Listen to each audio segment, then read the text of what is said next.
Ayun. So ito, madali lang ito. Boy.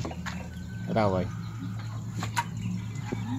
Dahil ang problema nito guys ay minor ang problema nito.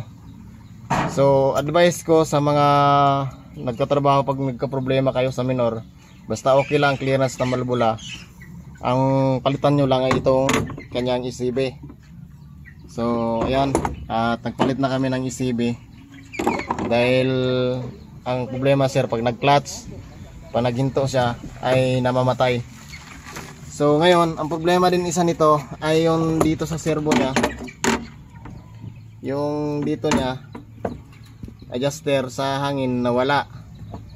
So ngayon, kahit naman kasi ang electronic mga IPI kasi na mga multicab, kahit pa ang mabawa walang minor yung unit nyo, tapos dito kayo nag-adjust, ay ganun pa rin, bababa pa rin yan siya kasi nga ang minor ng mga nandito, wala dito, wala sa kanyang adjuster sa hangin. So ito, be careful kayo kung kayo ang mag-a-adjust dito.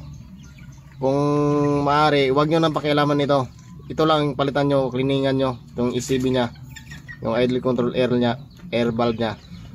Kasi pag in-adjust nyo ito dito, na sobraan nyo ng adjust, yung sensor ng throttle position ay magdi-detect yan.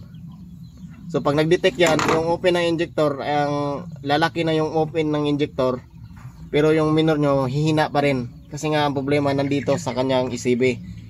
So ito, ang pag-adjust nito, halimbawa natanggal nyo ito, nawala ito, ang pag-adjust ay huwag nyo masyadong ihigpit.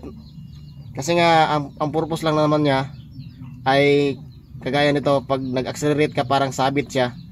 Kasi nga napupul na yan dito yung kanyang tawag ba dito. So ang gawin nyo pag nag-adjust kayo, i-adjust nyo lang konti. Yan, konti lang na tamang-tama, maitulak niya konti ito para pag accelerate nyo hindi siya sabit, para hindi siya kastigado kagaya nito.